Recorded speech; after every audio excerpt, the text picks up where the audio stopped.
Of course, we turn to a major development from the presidential villa, where President Bola Ahmed Tinubu has officially signed into law 4 landmark tax reform bills recently passed by the National Assembly. In a brief but significant ceremony attended by top government officials, lawmakers and governors and presidential aides, the president gave his assent to the Nigeria Tax Bill, the Nigeria Tax Administration Bill, the Nigeria Revenue Service Establishment Bill, and the Joint Revenue Board Establishment Bill. According to the presidency, these new laws are poised to overhaul the nation's tax administration, boosting revenue generation and enhancing the ease of doing business and encouraging both local and foreign investments.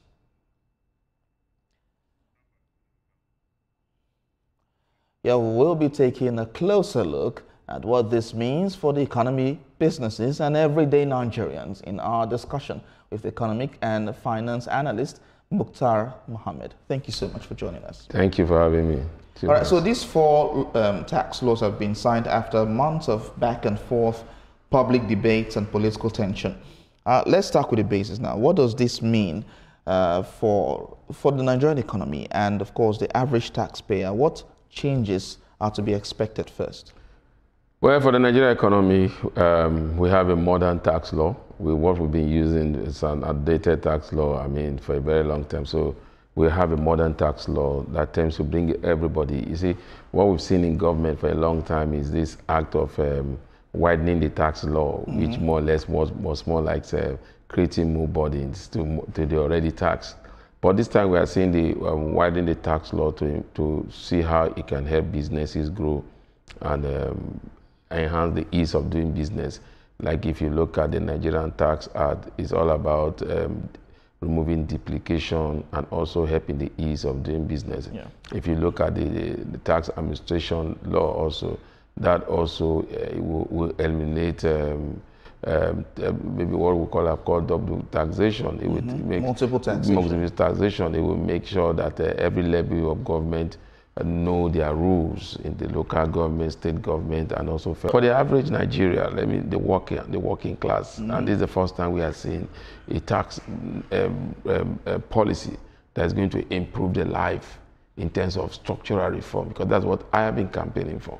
So the Nigerian Labour Congress talk about a minimum wage of 70,000, where taxes, now we are seeing that a minimum wage of 70,000, what it means is that the Nigerian that is paying 70,000 don't have to pay tax because he's not earning up to 1 million naira per annum. So that gives him a leverage of about 200,000. That help in his disposable income, which is also have a snowball effect that we could have more consumables. This will help smaller businesses. Also, this also enhance the informal sector, which is one of Nigeria's most vibrant sector. All right. So, in all of this now, what kinds? We have mentioned some taxes that will disappear. What kind of other taxes will disappear, and how will this help reduce multiple taxation? Well, Chief Laws, in terms of multiple taxation, I don't know how they will do it, because in this revenue, I didn't see anything about the coordinator, the chairman of the tax reform bill, Taiwo Oyedele, was always talking about eliminating maximum levies. So I want to see how those levies are being reduced, because that's, for me, that's my major challenge. The informal sector, especially the market women, will they still be paying levies or will they be paying taxes? Because state government have different type of levies they collect from businesses. If you look at this tax law, it's saying that you don't have to pay value-added tax on food. For me, that's very good. You don't have to pay on education, where that is already there before. I don't think we pay taxes on school fees or educational taxes. We don't do that. Also, you won't pay taxes on rent. I think it's always very difficult to even manage that, because especially in Lagos, I don't see where they do rent and you put taxes. It's always very difficult. Transportation, how money transportation, what we see in the transport sector is more or less levies than taxes. So that will not benefit that sector. Where I'm happy in terms of the taxes that I think will benefit everybody is in the power sector, whereby value-added tax. So from next year, when you buy your unit, you are not paying that value-added tax. That, for me, is a big changer, but big game changer. But now look at the one which levies. There are some government that have consumable taxes. consumable, you pay levies on consumables in eateries. Will that be eliminated? Consumption tax. Consumption tax. So would that be eliminated? So those are part of the things that they really need to look at. But to the ordinary Nigerian, it's a good tax law. To the rich, it's going to be very, very challenging because, again, you are going to put more luxury goods will be taxed. You earn above 1 million per annum, you'll be taxed. So the game changer will be how government will use those taxes to provide security, social investment in education and healthcare. For the rich, what they're more interested in is, if you are taxing me that high, how are you going to help me make sure that I don't start providing security for myself like what is obtainable now? Okay, so when I heard Taiwo Idele talk about all of this when the president signed it into law, I expected that it would start maybe in about 3 months, if not immediately. But it's going to start and take effect from the 1st of January 2026. Why that length? Well, I don't know. Well, I thought it would hit the ground running because some of the acts, like the Company Income Act, which was supposed to be reduction from 30% to 27.5%, is supposed to end in 2025. And so by 2026, we are supposed to see it reduced to 25%. So if you are saying that, are we going to start that in 2020? Are we going to start that in 2025 now and then move? So would that mean we have lost 1 year of that cycle? So I for one, think that also should be resolved because, again, that's also a game changer. Most businesses, so that's why it touched every business. Like you're trying to say again, when you look at investors, it's in the equity market. It also touched them. If you sell a share, what about 150 million? You are free from value-added tax. So it's a good this. But again, like you said, I thought we just hit the ground running because it took so long for this to come. There was public speaking. This is not back and forth. Even the North were concerned about the fact that it would benefit some more states than other states. So you can begin to see those impacts. You start seeing those impacts on business because, again, it's huge. If a business reduces 5% company income tax, that could help create employment. That could create expansion in those businesses. Smaller business, your tax burden has been brought low. That also will make other smaller business. But my challenge is, how is this bill going to reduce levies? Because there must be, and that's why I like the second bill, the Tax Administration Act, that says that there will be rules for both local government, state government, and federal government in terms of tax collection. So let's see how that rules is implemented. But again, my own is that in all of this, though the bill is still almost, what happened if the state government, if the local government, or the federal government is not abiding by this rule? What is the penalty? Because what we see is that penalty has always been to individuals. What of the corporate organization? When they are found wanting without paying taxes, what will now happen? Now, if you look at the workers, the minimum wage, which those that earn about 70,000, now that they are not paying tax, how is government going to create prosperity for them, whereby they begin to build for the long term? Is this reduction also, will it add to them increasing their pension payment so that at the long run they also have a means of living? Those are critical things that the government needs to address. Okay, so if taxes and levies are eliminated for people earning below 1 million, what about local governments? What about the grassroots? What about small businesses? How will development get to some areas? Because some local governments and some council agencies areas depend on taxes from these small businesses to... No, don't call it taxes, levies. Levies, rather, from these small businesses to bring about development, create task road and all of that. How will that happen? But remember, the sharing formula has changed. So local government also are going to benefit. They also get the allocation as well. So allocation has improved in that. So that allocation has improved for them. Generally, allocation has improved, and this will also improve the allocation. So it shouldn't be, I think the allocation formula has been driven, I think, state government about, I don't know whether they've concluded the level, but state government earn more, local government second, and federal government takes the lowest. And local government gets the allocation directly. Directly. So it should not be a challenge. But like I said, most local government do not tilt towards taxes. They prefer levies because levies give room for corruption. That's the truth. Levies give room for corruption. Road transport levies, they collect those levies. I mean, if you're in Lagos, you see it. They just collect levies. They report to one godfather. That godfather then decide what to go to every local government. So we need to look at that law critically. Because the challenge with Nigeria is not the lack of law. It's the implementations of when we have this law. So for me, I'm excited about the law, especially its simplified revenue collection. That is beautiful. It also helps low-income earners, especially working class, will reduce their tax.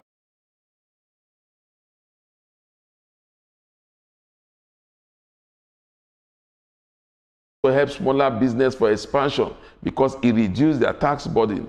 And also even larger corporations, it also have helped them reduce their tax burden. Then again, when you look at also the government itself, it will improve their revenue base. We had one of the lowest in terms of tax collection in Africa.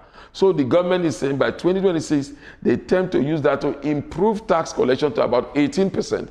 That will improve their revenue base. While it's quite good that government's revenue base will be improved, I'm quite also concerned about the informal sector. Now, how do we drive this message such that government authorities or people who stand in as government agencies do not take advantage of the naivety of those in the informal sector? That's why we have the National Orientation Agency. I think I've seen that they have woken up, so they need to wake up to this responsibility. Let Nigeria see the benefit of this, especially the informal sector. The informal sector is one sector that has not been captured in the tax net. And the main reason why they have not been captured is because of the kind of levies they pay. They pay different type of levies. You just have to go through the street of Lagos. You see that guy, dispatch rider, moving from one local government to another, is asked to pay levies. There are levies, so local governments thrive on levies rather than taxes. Yeah. So it will take a very big paradigm shift for them to see tax as a means of growing their economy, because they will look at tax as a means of what government can monitor. But the levies is more or less like what comes directly to them. They declare it because you don't know how many businesses are going to, and these levies are naturally being charged to the informal sector. Sure. So that for me is in all of this. How much have you been able to capture the informal sector? We've not been able to capture them. If we are able to get even 50% of the informal sectors to pay tax and not levy, that would be huge to government revenue. All right, so let's talk about the FIRS being now replaced with the Nigerian Revenue Service now. Some people are worried that the agency might become too powerful. What do we put in place to make sure it doesn't get to that point or doesn't overstep its bound? I know the fear, and mostly they say they are not independent. But again, we know what independence in Nigeria means. Independence doesn't mean that you are totally independent. We've not looked at that. It doesn't mean that, independence means that anybody can apply to be the chairman or the chairman of Nigerian Revenue Service. Independence doesn't mean that they could come out and take anybody to court. You know how it works. But I think that is why we have to have checks and balances. And also, that's why we have the legislator. They are the ones that have passed this into law. So the president have signed it. So they have the overhead function. So I'm sure they have a committee that is responsible to make sure that this policy see the light of day. And also to journalists like you, to Nigerians also to make sure that this agency do not become so powerful. Because what we've seen is structure. So why agency become powerful is lack of structure. So we are now seeing where we are building institutions. We are not building strong men. So what it means is that if we really want the institution to succeed based on this law, it will have to succeed. So it will not be powerful. Remember that they call them Nigerian Revenue Service. Doesn't mean the revenue goes to them. Okay. Before now, each parastatal of government, when they collect revenue, they determine the amount that comes to them before the remnants are sent to the So what the government is saying, look, we want to block that revenue leakage. We have one agency of government that collects revenue and then distribute to state, local and federal. It doesn't mean that custom will not have that maybe for overhead costs, how much they've been able to get. They might still have it. But now it will not be them deducting it from source. It creates a structure. It creates a structure. Okay. So I don't think they should be very powerful if like I said, if political intervention is not so much put in the front burner. So let's talk about the Tax Appeal Tribunal and the Tax Ombudsman. For the average Nigerian, what do these offices do, and how can we use them? I think I wish I could celebrate that, but you see, when it comes to appeal in this country, it's very difficult. Like a friend of mine would tell me, say, now first go police station and they win case. And sometimes when governments are coming that you are owing them taxes, it seems to be so, the way they come about it, it doesn't even give the offender any room to defend themselves. They come in, they seal up your offices. So I'm hoping to see that this will not involve sealing of your offices, or especially smaller businesses. You just see them, they come with so much enforcement, security personnel, they seal up your business, you are not able to conduct business, you have to go to their offices, they forget that. But if you are going to give me a letter and I'm going to report to the tribunal, it should not stop my business from going on. What will happen is that whenever the tribunal gives judgment, I'm forced to pay those fines if I'm. So that for me, I want to see how that is good that you can appeal. Because again, the way they, sometimes these laws, these tax agents, when they come to you to collect their taxes, they give you no room for maneuvering. And in every tax law globally, there's always a place that a business can take advantage of. But they don't even give you that rule. They make you feel that you have broke every rule.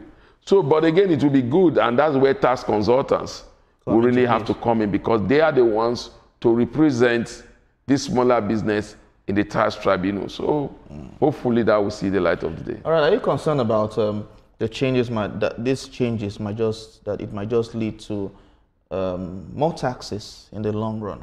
No, I don't think it will. It will lead to reduction. Ordinarily should lead to reduction of levies.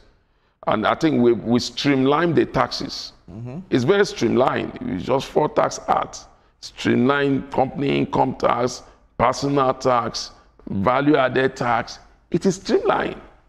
So ordinarily, it shouldn't be. But like I said, the challenge is that we are used to levies. Because why does local government like levies? Why do state government like levies? Why do some federal agencies like levies? Because it's the only way they've been able to capture the informal sector. Okay. So until we come with that blueprint that will capture the informal sector, and in coming with that blueprint, you need to let the informal sector see the benefits, and then not only pay taxes and don't see the benefits. So that, for me, to get that sector, you need to let them see the benefits of what this will do to their business. What will be the benefits in the long run? I need us to reiterate that. In the long run, to small businesses, what will be the benefits? Ordinarily, that means I will not pay so much taxes that I used to pay. Okay. That is huge. And that will also help me for expansion. And then what we're talking about, we're not talking, the ease of doing business also is there. Then second, we are not looking at those smaller business employees. How much do they collect, take home? Some of them collect minimum 70,000, some even less, and they will still be taxed. So what it means that they will no more be taxed. So my salary is 70,000, I go home with 70,000. So you have improved my disposable income. And we are a consumer-driven economy. The informal sector is largely driven by consumption. So what it means that you have more money in your hands to consume. So it means that will have a snowball effect to build businesses. So that means you have more businesses making profit and employ more Nigerians. So it means when you go to a shopping mall and you get your receipt, you're not going to see VAT. From next year, hopefully. From next year. But you're going to see consumption tax. That is a challenge. That is it. And remember again, luxury items. So you go to the mall and you buy perfume, it's luxury, so you still pay VAT. So we shouldn't forget that. But like I said, you have some of these shops, luxury shops, that sell luxury goods in the market, in some of these big markets. And they strive on levies. The local government strive on levies. So how do you bring them? Most people go to patronize those stores because they will not pay that value-added tax. True. So enforcement is key. And in enforcing, Don't enforce to kill a business. If we're talking about levies now, wouldn't this also lead to increase, maybe a slight increase in prices to meet up with the levies that will be paid? That is what happens. But ordinarily, with this tax law, it should bring down the price. Because, okay, we are no more paying levies. We are just paying taxes. And also sometimes it depends on your Apple. If you make up to 100 million. So I don't make up to 100 million. I will not have to pay tax. That is good. That will now even help me expand to other places.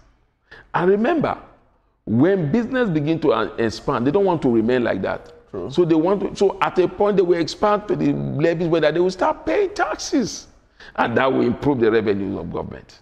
All right. You kept saying about improving revenue of government. How much will it improve the revenue of government? Where are we now? And we are in 10%, less than 10%. How far do we? How the government what form of improvement are we going to see? The government have put a target for themselves. They said they want to improve it by 18. But we'll get to 18% next year. So that will be good because in Africa the level of implementation is about 25%. Okay. So if we get 18% in first year 2026, I think that is huge. Are you optimistic that we'll get there? I'm not optimistic. Why? Because like I said, the challenge will be the levies. We are able to address those levies, then I'll be optimistic. Okay. If there's no reason why we cannot surpass that percentage, if we are able to address businesses not paying multiple levies, it's not just levies, it's multiple levies. So for me, that is key. This bill, I said it before, the best economy bill of this current administration is the tax reform bill. All right. Economics and finance analyst Mukhtar Mohammed, thank you so much for discussing.